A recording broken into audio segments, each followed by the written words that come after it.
cria uma figura esdrúxula de invadir uma matéria que é de competência do próprio contrato, do Código Civil, um contrato entre o poder público e um particular, cujos direitos estão garantidos. Ao romper esse contrato, na forma que se pretendeu, o nobre vereador cria, logicamente, uma despesa do município, porque não é possível, por iniciativa do Poder Legislativo. Essa despesa não está prevista em orçamento e ela existe por conta de que, se autoriza a não cobrança de taxas, alguém tem que assumir a despesa. E esse alguém seria o município, seria a administração. É muito fácil de criar soluções, pseudo-soluções, espetando a conta nas costas de outra pessoa. Como o Dilson costuma repetir muito aí, não existe almoço de graça. Existiu um investimento por parte do investidor, do parceiro privado, existiu um investimento por parte da prefeitura para atender a esse programa de remoção das pessoas que ocupavam irregularmente o solo público, e esse investimento precisa ser remunerado. Se esse investimento não for remunerado pelos beneficiários, pelas pessoas que foram selecionadas e participaram de todo o processo, ele terá que ser remunerado pelo poder público. E não se cria despesas dessa natureza, dessa imensidão. Aliás, o Poder Legislativo não pode criar despesas, a não ser através das suas ações diretas no orçamento, mas disso das fontes, e o que se fez foi isso. Portanto, o projeto é flagrantemente inconstitucional, descabido. E tem ainda um outro aspecto, que é o aspecto da segurança jurídica. Nós estamos aí com vários projetos em andamento. Um deles, por exemplo, é a questão do novo centro de abastecimento, só para dar exemplo. Qual é o investidor privado que vai querer assinar contrato com um município que, de repente, pode resolver romper esse contrato simplesmente porque um vereador acordou de mau humor com o prefeito e resolveu criar um problema para ele? Resolveu colocar um problema nas costas dele, um problema que é para ser resolvido dentro da esfera da contratação privada existente entre o shopping e esse comerciante. Não tem sentido, isso ofende a segurança jurídica e afasta investidores, cria, portanto, um problema para o município na sua gestão e é um desserviço ao município e à sua população.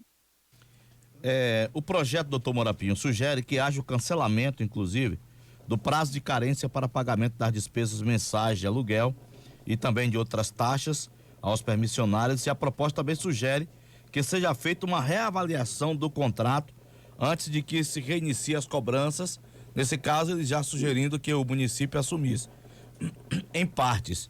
Não é evidente de que, claro que, se o senhor diz de que o município ele não pode assumir, que onera o município, mas uma revisão contratual ela pode ser feita, né, dentro desse processo que nós estamos acompanhando, com alguns protestos que tem as pessoas indo às ruas, reclamado, tem algumas pessoas também que têm reclamado de cortes da energia também em seus boxes, enfim. Diante dessa situação, pode haver, né, uma revisão contratual, estou me referindo em termos de valores, algo nesse sentido, pelo que o senhor tem observado e conhecido do contrato? Olha, o contrato existente entre os permissionários e o shopping é um contrato de locação. Esse contrato de locação, ele é abarcado quase que inteiramente pela Lei 8.245, como o Dilson sabe muito bem disso, né? A margem de negociação para esses contratos ela é muito estreita, mas existe. E esse contrato e algumas das cláusulas que foram ali colocadas, inclusive em presença do Ministério Público lá atrás, são cláusulas que podem ser discutidas. A questão dos valores, por outro lado, ela pode ser reavaliada do ponto de vista do condomínio, auditando as despesas para promover um justo rateio, que no momento que todos os estabelecimentos estiverem funcionando, tende a diminuir. Né? Outra questão que pode ser discutida no próprio teor do contrato é a questão da não cobrança do estacionamento. Só para ilustrar esse nosso raciocínio, o Hospital Aliança, antes de ser posto à venda, a transferência do seu controle acionário, uma das medidas iniciais foi a de cobrança do estacionamento, porque aquela é uma forma de receita que diminui o impacto dos custos para os usuários do estabelecimento. Se você tem uma fonte de receita, logicamente que a conta de despesa vai diminuir. Mas as pessoas, ao invés de buscarem esse tipo de solução, fica inventando uma solução infantil, esdrúxula, de simplesmente anistiar. Se anistia, alguém tem que assumir a conta. Nesse caso, seria o município. Nós temos outro projeto aí que pretendeu fazer uma demagogia em relação ao passe do idoso, e todos sabem que a passagem tem um custo. Se você divide a passagem por 500 mil usuários, você tem um preço. Se você divide a passagem somente por 400 mil usuários, a passagem tende a subir. Então eu poderia dizer, olha, colocar em alto e bom som as manchetes, a Câmara aprovou o aumento da passagem. E não estaria mentindo, não é verdade? Porque se você tira um contingente de usuários e coloca na conta dos outros usuários para pagar, você está aumentando o preço da passagem para esses usuários que vão pagar. Da mesma forma, se você tira do município valores exorbitantes aí para subsidiar a atividade comercial das pessoas no shopping popular, você está retirando o dinheiro que seria investido na educação para todos. Você tira dinheiro da saúde, você tira dinheiro de todos os lugares possíveis para tentar suprir esse buraco. Então, é uma matéria absolutamente descabida, uma solução demagógica, não atende a administração, não atende os permissionários e vai de encontro aos interesses da população no geral. Então, você não pode querer fazer cortesia, certo? Fazer gracinha com algumas pessoas com uma solução simplista. Vamos trabalhar com seriedade, buscando soluções duradouras e definitivas. A crise está aí, veio para todo mundo, e nós precisamos analisar bem profundamente quem é que está por trás da movimentação do shopping popular.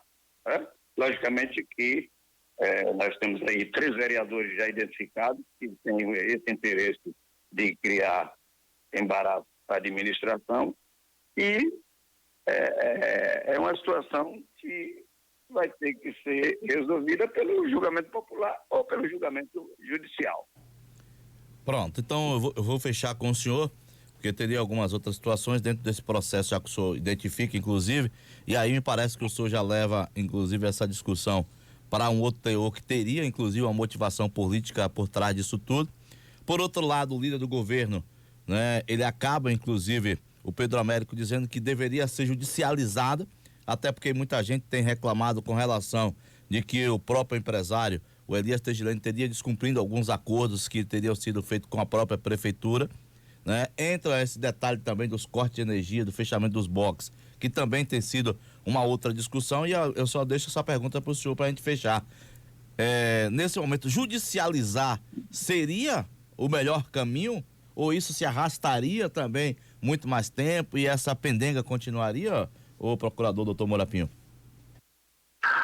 Olha, quanto a judicializar, nós não temos nenhum problema com relação a isso. Aliás, quando as partes não chegam a um consenso sobre determinado problema, o caminho é chamar o juiz para que ele arbitre a solução.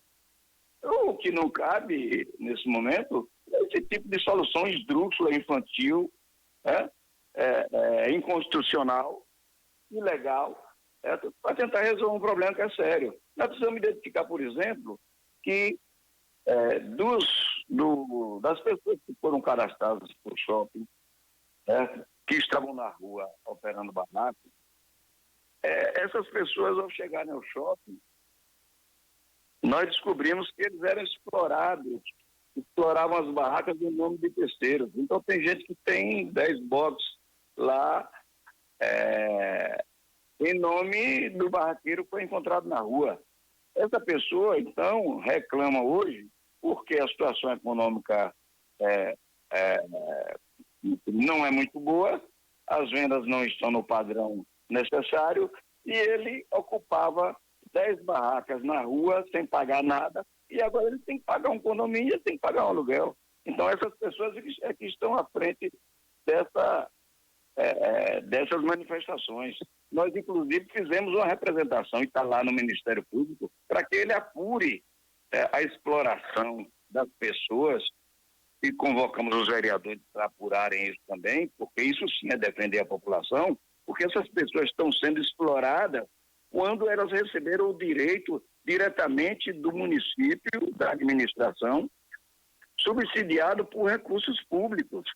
Porque tem um investimento público ali. Então, nós fizemos um investimento público e esse investimento público está sendo usufruído por exploradores, certo? Que não estão permitindo a emancipação social e econômica dessas pessoas. Os vereadores deveriam se debruçar sobre essa questão. E a apresentação, certo? Que eu vou fazer, inclusive, chegar a cópia à Câmara, está lá no Ministério Público. Estamos aguardando as providências do Ministério Público nessa direção para a gente fazer cessar a situação esdrúxula, criminosa, inclusive, certo? De pessoas que se apoderaram do direito que essas pessoas receberam por estarem ocupando um espaço irregular na rua, e lá na rua todo mundo pagava taxa de vigilância, todo mundo pagava taxa de luz, e agora no shopping, como a situação ficou concentrada, uma pessoa que tem 10 boxes com um encargo grande, e na rua ele não pagava nada, ocupava o meu espaço, o seu espaço, o espaço do cadeirante, o espaço do deficiente visual, o espaço das pessoas no geral que não podiam circular. Então isso está aí posto para ser discutido com seriedade, sem segundas intenções políticas, certo? Sem mesquinharia. Muito obrigado. Um abraço pro senhor. Tá aí então, meu caro Dilson Barbosa, né?